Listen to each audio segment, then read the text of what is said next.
Napoleon Bonaparte, جسے تاریخ میں ایک جابر اور ظالم فوجی جرنیل اور حکمران کے طور پر جانا جاتا ہے، 1796 عیسوی میں کورسیکا کے شہر اجاسویو میں پیدا ہوا۔ اس نے بعض موقعوں پر اپنی دھاک بٹھانے کے لیے عورتوں اور بچوں کو بھی بے دردی سے قتل کر دیا۔ اس کی پیدائش سے صرف 15 ماہ قبل ہی کورسیکا فرانس کی سرحدوں میں شامل ہوا تھا۔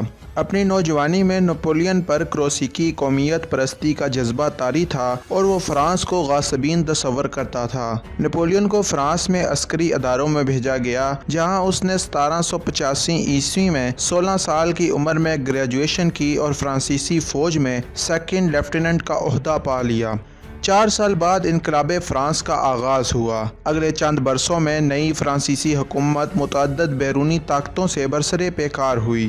خود کو نمایاں کرنے کا پہلا موقع نپولین کو 1793 عیسوی میں تولون کے محاصرے کے موقع پر ملا، جس میں فرانسیسیوں نے انگریزوں سے شہر کو آزاد کروا لیا تھا۔ اس محاذ پر وہ توپ خانے کا نگران تھا۔ تولون میں اس کی کامیابیوں کے صلے میں اسے بریگیڈیئر جنرل کے عہدے پر ترقی دے دی گئی۔ 1796 عیسوی میں اٹلی میں فرانسیسی فوج کی کمان نپولین کو سونپی گئی۔ وہاں اس نے 2 سال 1796 سے 1797 تک شاندار فتوحات حاصل کیں، اور اس کی انہی فتوحات کی وجہ سے اسے فرانسیسی فوج کا کمانڈر ان چیف لگا دیا گیا۔ اس نے اٹلی اور آسٹریا سمیت بڑی بڑی یورپی طاقتوں کو گھٹنے ٹیکنے پر مجبور کر دیا تھا۔ یورپی طاقتوں کو شکست دینے کے بعد اس نے اپنی فوجوں کے ساتھ مصر کا رخ کیا۔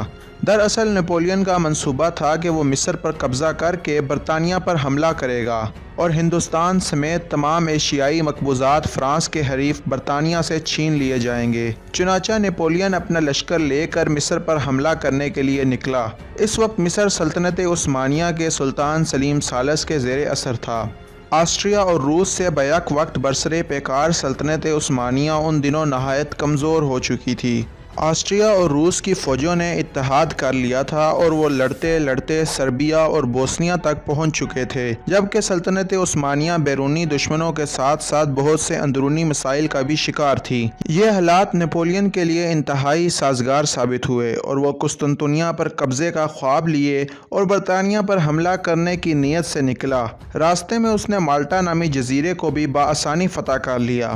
یہ وہ جزیرہ تھا جسے سلطان سلیمان سمیت سلاطین عثمانی فتح نہ کر سکے تھے۔ یہاں سے نپولین نے الیگزینڈریا کا رخ کیا اور اسے صرف ایک ہی دن میں فتح کر لیا۔ پھر نپولین نے 6 دن الیگزینڈریا میں ہی قیام کیا اور پھر مصر کی طرف پیش قدمی شروع کر دی، اور پھر عرب کے دشوار گزار صحراؤں سے گزرتے ہوئے مصر کے شہر قاہرہ پہنچا۔ مصر کے مملوکوں نے اسے روکنے کی بہت کوشش کی، مگر نپولین ان کی سوچ سے کہیں زیادہ طاقتور ثابت ہوا۔ جب نپولین کائرو یا قاہرہ پر قبضے میں مصروف تھا، عین اسی وقت برطانیہ کے امیر البحر نیلسن نے الیگزینڈریا پہنچ کر نپولین کا بحری بیڑا تباہ کر دیا۔ اس تباہی نے نپولین کو کمزور کرنے کی بجائے اور زیادہ نڈر کر دیا۔ اب اس کے پاس مصر میں قیام کے علاوہ کوئی چارہ نہ تھا، اس لیے اس نے اپنی دھاک بٹھانے کے لیے مصری عوام پر خوب ظلم و ستم کیا۔ جو اس کے خلاف زبان کھولتا اسے قتل کر دیا جاتا۔ دوسری طرف اس نے مسلمانوں کے مذہبی جذبات سے بھی خوب فائدہ اٹھایا۔ نپولین نے اعلان کیا کہ وہ اسلام کا بہت بڑا ہمدرد ہے، جبکہ ترکوں اور مملوکوں سے بھی زیادہ اللہ اور اس کے رسول صلی اللہ علیہ وآلہ وسلم اور قرآن مجید کا احترام کرتا ہے۔ نپولین نے اپنے اسی مقصد کے تحت کائرو کے علماء سے ایک فتویٰ بھی جاری کروایا۔ اس فتوے میں ہزاروں مسلمانوں کے قاتل نپولین کو اسلام کا سچا خیرخواہ اور مصر کا جائز سلطان قرار دیا گیا تھا۔ ان تمام سازشوں کے باوجود وہ عوامی پذیرائی حاصل کرنے میں ناکام رہا۔ مسلمانوں نے نپولین کے خلاف جنگ شروع کر دی اور چن چن کر فرانسیسیوں کو مارنا شروع کر دیا۔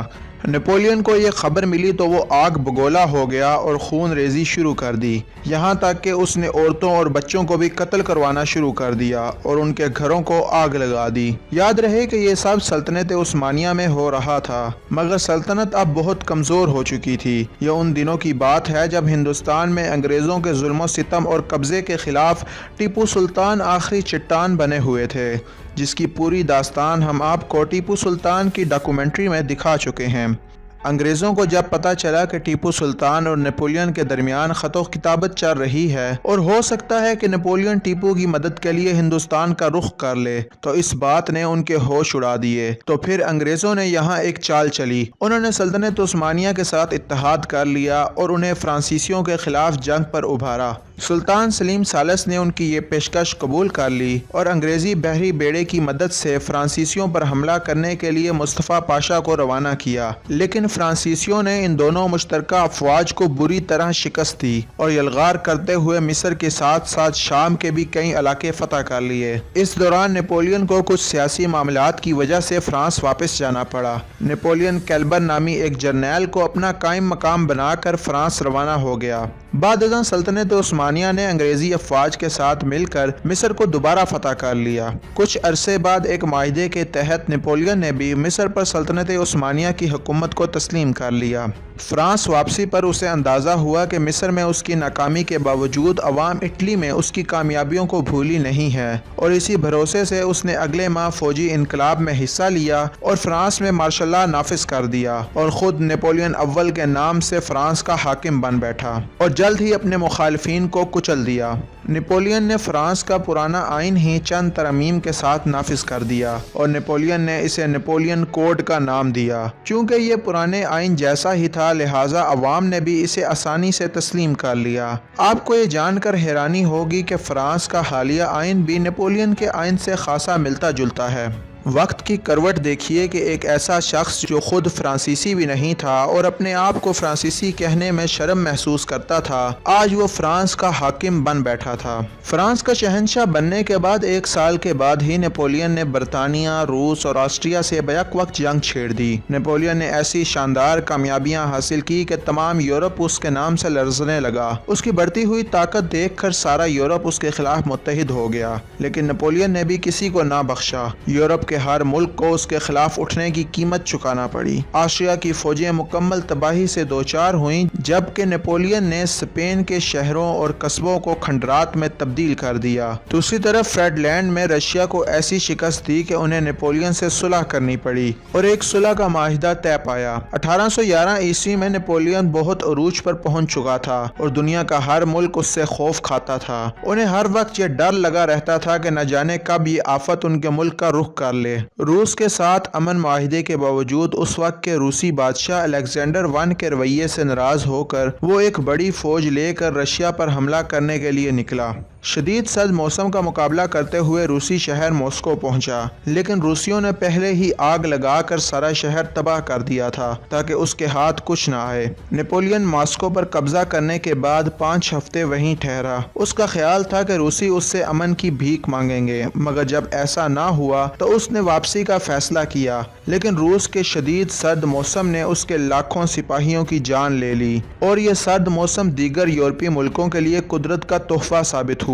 لہٰذا یورپی ممالک جیسا کہ آسٹریا اور پروشیا وغیرہ نے جان لیا کہ ان کے پاس فرانسیسی غلامی سے نکلنے کا یہی موقع ہے، لہٰذا انہوں نے نیپولین کے خلاف اتحاد قائم کر لیا۔ دوسری طرف فرانسیسی فوج کا 10% سے بھی کم حصہ ماسکو زندہ پہنچنے میں کامیاب ہوا تھا۔ اکتوبر 1813 عیسوی میں لیپزگ کے مقام پر ایک جنگ ہوئی اور نیپولین کو اس جنگ میں بری طرح شکست ہوئی۔ پھر نیپولین نے اپنے عہدے سے استعفیٰ دیا اور اٹلی کے سرحدی علاقے میں ایک چھوٹے سے جزیرے البا میں جلا وطن ہو گیا، لیکن نیپولین وہاں بھی بدلے کی ترکیبیں سوچتا رہا۔ اس کی فطرت میں صرف جنگ و جدل ہی تھا، لہٰذا وہ 1815 عیسوی میں البا سے فرار ہو کر فرانس واپس آ گیا۔ فرانسیسی اسے اپنا ہیرو مانتے تھے، لہٰذا اس کا خوب استقبال ہوا اور وہ پھر اقتدار پر قابض ہو گیا اور فوراً ہی دیگر یورپی ممالک سے جنگ کا اعلان کر دیا۔ اس کی بحالی کے محض 100 دن بعد ہی نیپولین اور یورپی اتحادی افواج کے درمیان واٹرلو کے مقام پر اس کی زندگی کی آخری اور فیصلہ کن جنگ ہوئی، مگر اس میں بھی اسے شکست سے دوچار ہونا پڑا اور اس بار اسے بحر اوقیانوس کے جنوب میں موجود ایک چھوٹے سے جزیرے سینٹ ہیلینا میں قید کر دیا گیا۔